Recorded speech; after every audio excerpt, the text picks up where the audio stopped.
Hey girl, hey, welcome back to my channel. It's your girl Misha. Thank you guys for joining me yet again for another review. We are back.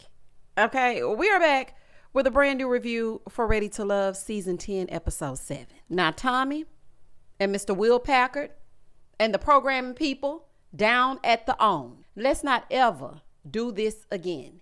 It has been 4 months since the last episode. Ready to Love is not the type of show that you put on hiatus. This is the type of show that needs to build momentum. Really and truly, the Never Ever Mets could have been premiering August 1st because we don't wish that we ever met them. So now you got us trying to catch up with these people who were not memorable to begin with, and now we have to pick up the memory of the unmemorable. Please don't do that a damn again. Child, now let's hop back into it. But before we do that, if you are new here, then welcome. Welcome. Normally, I don't be fussing, but this don't make no dang on sense. Okay? This makes absolutely no sense. Good thing, some days I have the memory of an elephant, so I'm able to hop back in the saddle. But please don't do that again. Like I said, if you are new here, then welcome. I give lighthearted reviews with a little bit of laughter and a little bit of shade and a whole lot of detail. If you're back for a second or third time, then welcome back. Y'all, please don't hesitate to like, comment, and subscribe to the channel. Share with a friend. Hit that notification bell so that you will be updated each and every time I upload a video. Now, child, let's get into it. We gonna get into it. So we hop back into it with the ladies getting ready to eliminate a man. So Sahara tells Fritz that he's eliminated, as he should be. Because really and truly, he was just playing a game. Okay, he need to go seek sister wife, and we'll see you at the reunion. Moving forward. But over on the other side, Eddie was eliminated too. Now, I was not expecting that, but then again, this is Ready to Love, and they want the men and the women to be semi-even. So there were way more men than there were women. So I guess I can expect that both of them would be eliminated. Child. Anywho, bye, Eddie, because they say you were still dealing with that ex anyway. In the next scene, all the men meet in the gentleman's lounge, right? So Tommy tells them that they're going to be meeting the ladies' exes. And I feel like this episode is always a fool. Okay, it's always something. And this episode was no exception. It was a mess. Child, y'all listen to this. Over on the other side of Philly, Hussein goes to meet Angie's ex, who is her son's father. Okay, so he comes in and his name is Jamal. He comes in, he shakes his hand. He didn't realize that that was Angie's children's father. And I said, oh, okay, this is a solid co-parenting relationship because, baby, I could never. I won't even allow him to help me pick out school shoes, let alone a man. Absolutely not. Absolutely not, honey. So Hussein sits down. He wants to know how often they see each other. He said, just that pickup and drop-offs and whatnot. So he wanted to know what happened between the two of them. And she said, he made her feel unwanted. He said, okay, I got to tell this story because when she was about to go into labor, she drove herself to the hospital. Here I am sitting in the passenger seat and she done drove herself. So he basically didn't like that she would not allow him to be a man. Now, I completely understand how he feels with that because, girl, that had to be a slap in the face.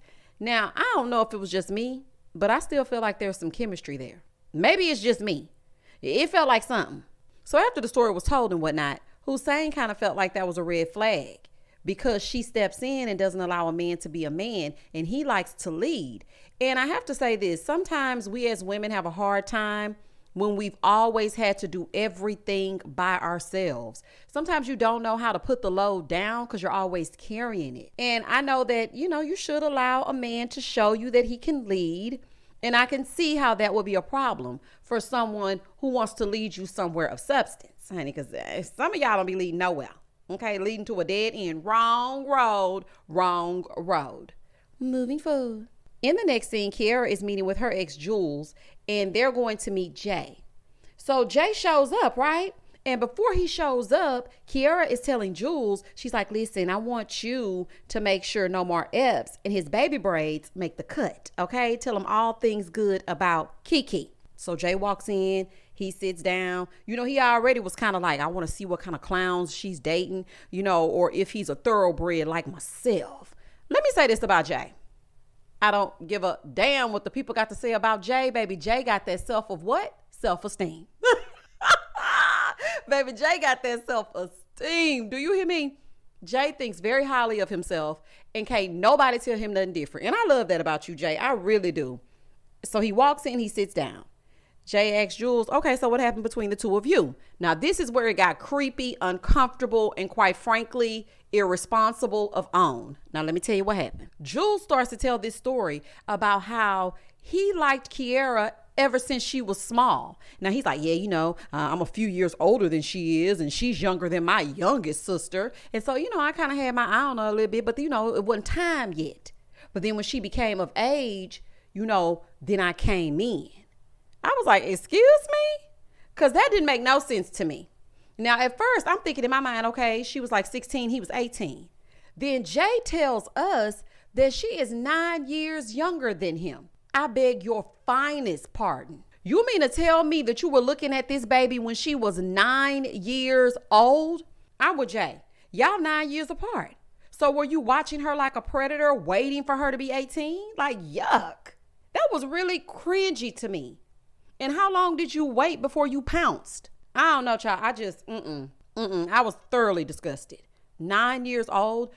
And quite frankly, I don't think they even should have aired that. That was gross to me. Now, he further put his foot in his mouth by making her seem like Kiara was this, this little girl that was, he described her as a church girl that was a humble servant. Oh, baby, he real crazy.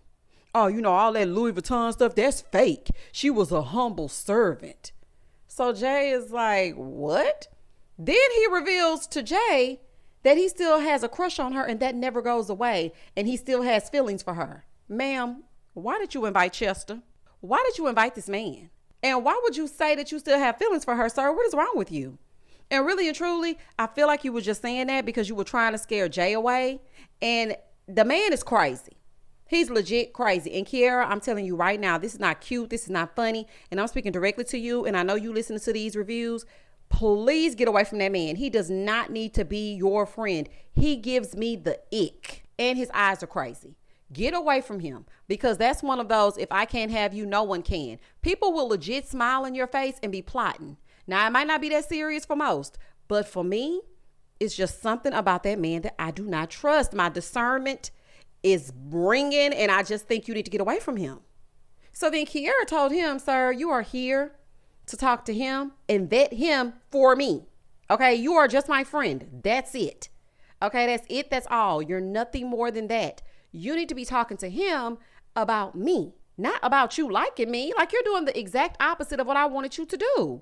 So then he tells Jay, yeah, I'm going to wait until I'm 80 years old if I have to just to get her. His nasty self been plotting since she was in the 3rd grade. The 3rd grade. Y'all better watch y'all children. Honey, I see why the elders used to be like, go in there and sit down. Close the door. So-and-so coming on, get in there and sit down. That is just disgusting. I don't want to hear nothing else from him. When I say nothing, I absolutely mean nothing. And Jay was peeping it all. Okay, him being around, even as a friend, is a red flag. Kiara, I'm sorry. That don't make no damn sense. Over on the other side, Cisco went to meet Shanice's ex, Augie. So Shanice comes in and she also thinks highly of herself. She's like, yeah, I couldn't invite any of my other exes because they would have wanted to punch him in the face. For what? Punch him in the face for what? Across town, Cam is meeting with Sahara, like the desert. So he's sitting over there with her and she doesn't have an ex. So she told him, I don't have exes because one of my exes, he passed away. She was like, but whatever you need to know, I'm going to answer your questions. But then she did say that her and the ex were best friends. So my condolences to you, Sahara, on the passing of your ex. So he wanted to know what she learned from her past relationships that she carries into her new relationships. She said, that she loves too much. It's like you really got to do something to make her leave because once she's with you, she is with you. And that's not always a good thing. And she also was telling him how her ex used to handle her so rough because he felt like she could handle it. And I didn't like that. And see, that is why I don't like the way that they have prejudged her. Now, I told y'all 4 months ago, okay, because I got to make sure I keep letting it be known that it was 4 damn months ago. I told y'all 4 months ago that I thought that Sahara was misjudged. She seems like the girl that's going to have your back. She going to be a great friend. She's the best homegirl you could have. She going to ride out, but she's also extra sensitive. And I think she's just a little bit rough around the edges. She just needs someone to make her feel safe. Not nobody that's going to play in her face now, Cam. Okay? Because I'm watching you. But she just needs someone that's going to allow her to be able to let down her guard. Back across town, Cisco and Shanice and her friend Augie, they're there. And Cisco wanted to know what was the cause of the breakup. And so Augie basically said it was timing. Cisco is saying, he loves Shanice's spiritual side and how she's always praying for him. And she's like, oh my gosh, you're going to make me cry. You just never know what people are noticing about you. So then he said, yeah, a few people have caught my eye. She said, like who? He said, Tay. So then her ex turns to Shanice and says, well, how does Tay look? She said, oh, she's cute. He said, no, she's beautiful. I said, whoa. See, Shanice, you showed him your lovely lady lumps and he ready to go to war behind Tay. That's why you should have kept your damn robe on. Girl, never give him a taste.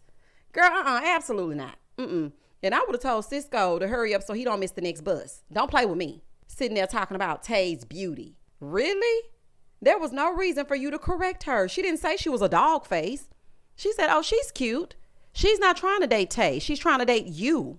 And then he gonna get in a confessional talking about, well, Tay's name was brought up and I ain't like that, trying to play in her face. I had to let her know that Tay is beautiful. You didn't have to let her know anything.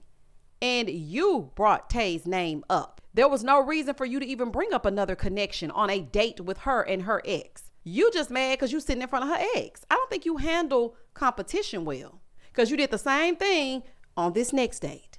Moving forward. Baby, these men are fool. Do you hear me? Over on the other side, Hussein goes to meet Rose and her ex, Kaylin. So Kaylin jumped right in as soon as Hussein sat down. He was like, y'all kissed yet? I said, dang, sir, let's get to know him first. We don't even know him. So then Cam walked in. So now you have Cam, Rose, and Kaylin. Her and her ex were friends for 13 years. Then they tried to date. It didn't work, but they're still friends. They didn't work because he couldn't give his all. He has 3 children, and he really couldn't devote the time that she needed. And again, I'm looking at this, and some of these doors seem halfway still cracked. I don't know. It's not giving X. It's giving possibly could be next. I don't know. It just didn't give X to me. In the next scene, it's Tay, Cisco, and Khalil. Now, where Khalil come from, I have absolutely no idea. Now, Tay's ex couldn't make it, and she couldn't find anybody else because they were all in relationships. So she respects that, and she's like, look, I'm not going to bother them. They're in relationships, so it's cool. She wants them to ask questions that they would ask the ex. Khalil said, okay, well, what don't you like about a man? Like, what don't you like in a relationship? She said, snoring. Cisco said, I snore. I'm like, he said he be getting down with it. Okay, he said, I snore. Girl, yeah, all that walking and sweating, and he got to go from here, there, and everywhere, and he ain't got no transportation. Girl, that's cause for a good snore. That's cause for a good snore. And Cisco looked like he snore. Have you ever just looked at a man and you could tell he get down? Baby, you know you're going to have a separate room. Cisco looked like he get down.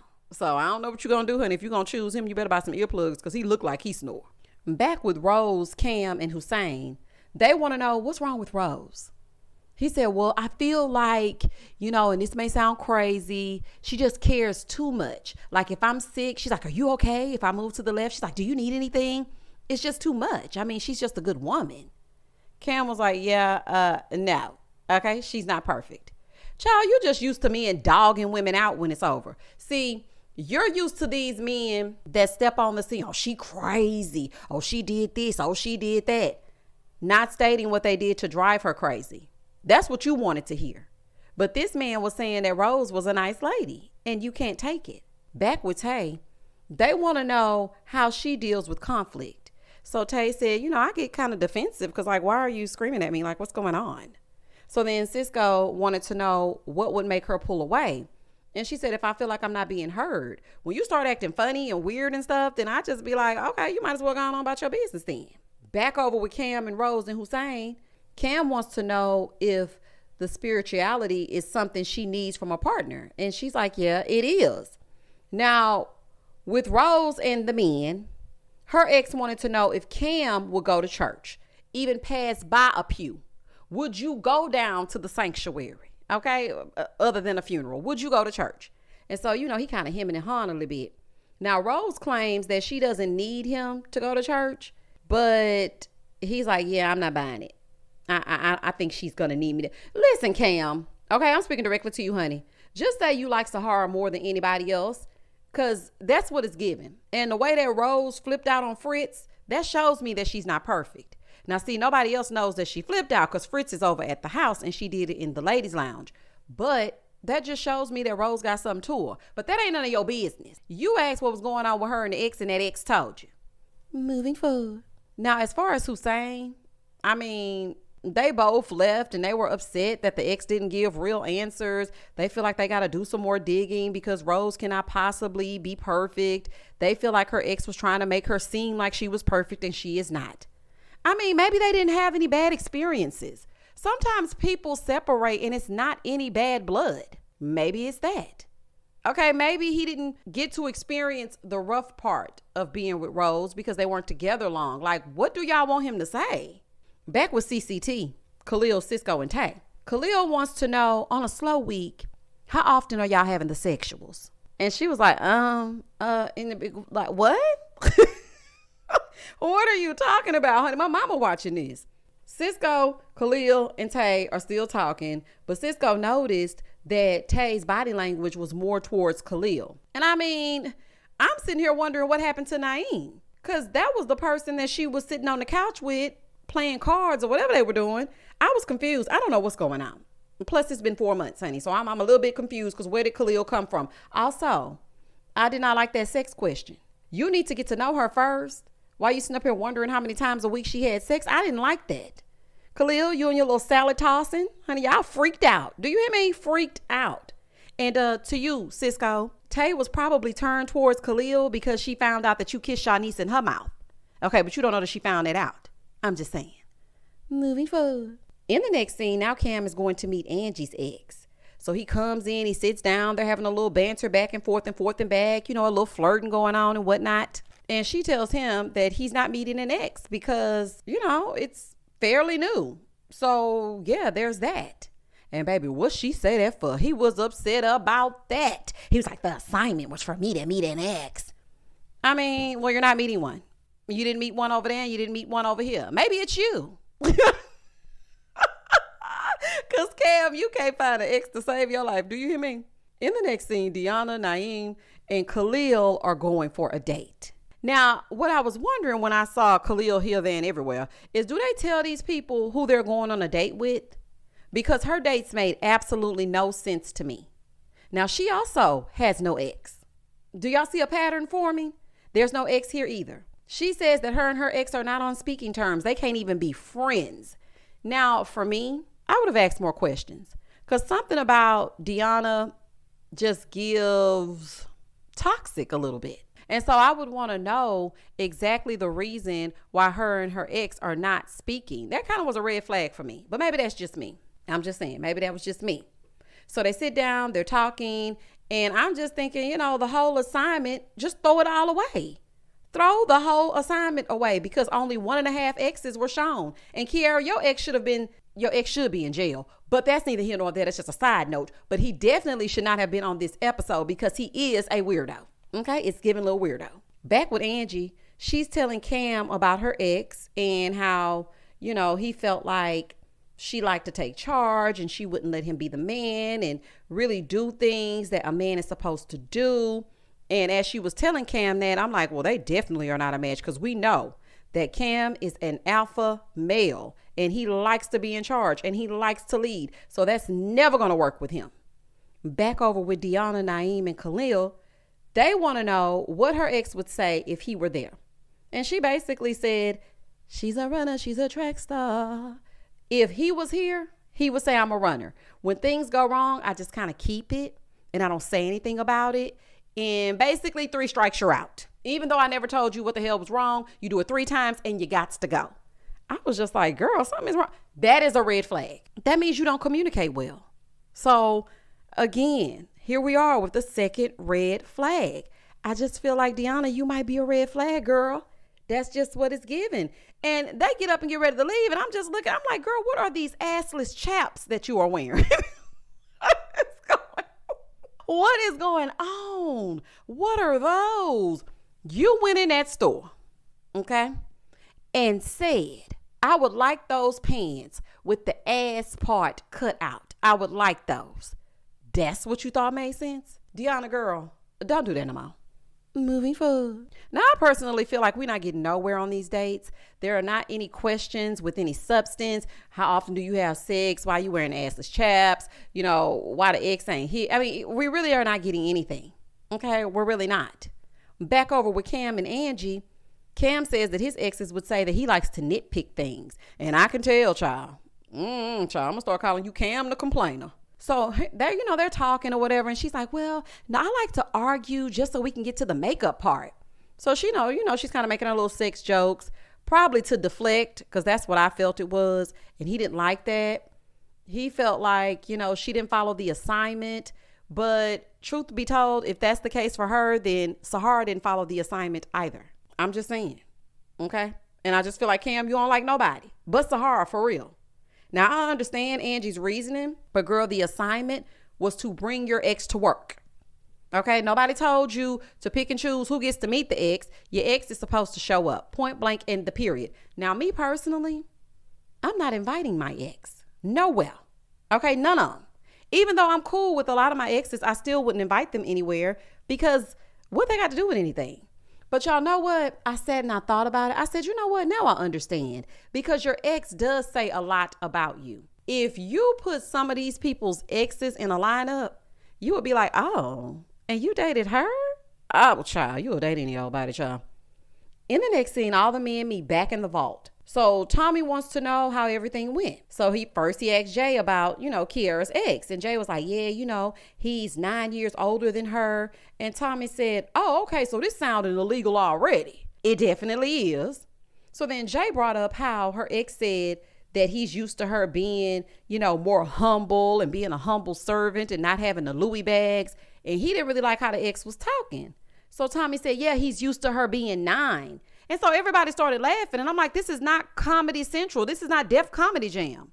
This is not Comic View. Why are y'all laughing? That was not funny to me. I am legit concerned. Like, was he grooming her? Why are y'all laughing at this? The fact that they were sitting there laughing just pissed me off, because I did not think it was funny. But we all know that Tommy does not take things seriously. Talking about, oh, he used to her being 9. And where's the punchline? Because I didn't find it funny. But again, maybe that's just me. Moving forward. So then he asked all the other men how their dates went. Khalil, said that he went on a date and Tay's ex was a no-show. Khalil said Tay is his top pick and Cisco didn't like that. On to Naeem and Khalil and Deanna. She also had no ex. Khalil, just like Cam, I think it might be you. Okay, because y'all don't never see an ex. Then we move on to Shanice's ex. And Cisco was saying that it was her college ex. He was like, yeah, I don't know why she would bring her college ex. Does it matter? Y'all said an ex. Okay, so, what you want her to do? Now, Jay said that Shanice sends out these Good Morning King texts to all the men. I said, oh, okay, y'all don't like it when it's done to you. Ain't no fun when the rabbits got the gun. Because y'all quick to send good morning, queen, good morning, beautiful, to every woman in your damn phone. I cannot stand a good morning text. I don't know what it is, but first of all, I'm already not a morning person. But if I wake up and the first thing I see is a good morning, beautiful text, you have instantly pissed me off. You have instantly pissed me off because I know I'm in rotation. So, Shanice is just taking one for the team. City Girls up 1 point. So then Cam was talking. He didn't like the fact that Hussein got to meet that ex, baby, because Hussein said that he met Angie's ex. And what he say that for? Cam was like, oh, okay, so you got to meet the ex, but I didn't? Like, what did I do that I'm unable to meet the ex? So Cam is telling Tommy how he didn't like not meeting Angie's ex. And he feels if she likes him, then she should be able to show him her best self. And that's everybody and everything attached to her. The way they kept laughing, though, because Cam is mad, honey. He gonna stay mad. But the way that they kept laughing about this nasty man being 9 years older than Kiara is just scary to me. Y'all, please don't piss me off. Y'all laughed about that throughout that whole vault. And I think Jay was the only one that had a little bit of sense. And Jay, I think I seen you laughing too, but you took it more seriously when you were in your confessional. And that's the way that it should be taken. This man watched her until she became of age. That is creepy, it's predatory, and it's just downright disgusting. Period. So now it's time for the eliminate. So Shanice goes for a date with Cisco, and she's saying that this date feels different. Girl, yeah, because you might be going to the house. Angie is going on a date with Cam. So back over with Cisco and Shanice, he's telling her, that they met with Tommy and the men all spoke. And so he's telling her how she helps him remind himself that God is always with him. And, basically she's being his life coach, I guess, honey, because that's all he can talk about. Back over with Cam, he's telling Angie that he found out that other men got to meet her ex. He's like, yeah, I'm not the jealous type and not the type to compare journeys, but yeah, why not me? You're definitely the type to compare journeys, and you're definitely giving jealous because you didn't get a chance to meet the children's father. Back over with Cisco, he's telling Shanice he wishes that there were a connection between the two of them a lot sooner. And the men decided, and then they shoot over to Cam and Angie. So Cam tells Angie that she's still ready to love. So now she feels bad because she should have let him meet her children's father or her child's father. But I was like, girl, please. He done guilted you into feeling bad. You did right. If it's not the time to introduce him, then it's not the time to introduce him. If you've just been starting a connection with him and this person is going to be in your life and that is your child's father, you don't have to introduce him right away. That's as big of a step as introducing him to your parents. So he will be fine. Okay. Back over with Cisco and Shanice. Shanice is sitting in front of Cisco and he grabs her hand. He starts feeling bad because now he has to break the news, but he tells her that she is not ready to love. So then she's like, well, it's okay. You're a king and God is with you and there's a reason that I'm here, and keep your head up. And child, he got his head down and they giving very much dramatic because he felt bad that he had to break that news to her. But then he says in a confessional, if it were out of Tay and Shanice, that it would be Tay. I said, okay, so this decision is for the best. Now, I personally knew that Shanice's time was up because I just didn't see her connection there. I really don't see a lot of connections. I don't know what's happening. Okay, and we just back. This is just the first episode back. And I'm still on that. I don't see the connections. But ma'am, in the future, make them work for it. Is it worth it? Let me work it. Like, make them work for it. Okay, don't just give it to them. And that was the end of the episode. Listen, I hope I tied this up. I know y'all probably don't remember what's going on, but if you go to my community tab, there is a season catch up there. And so go ahead, watch the season catch up, and then come on over here and watch the continuation, which is this review. Comment down below. Tell me exactly what you thought about this episode. I really don't think the women took this assignment seriously. They basically did what they wanted to do. I'm going to invite my ex for this one and not that one. I'm not inviting my ex at all. My ex didn't answer the phone. It's all kind of stuff going on. Child, I don't know. But y'all comment down below and I'm going to comment back. Please don't hesitate to like, comment, and subscribe to the channel. And as always, stay safe, stay blessed, spread love, not germs. Peace.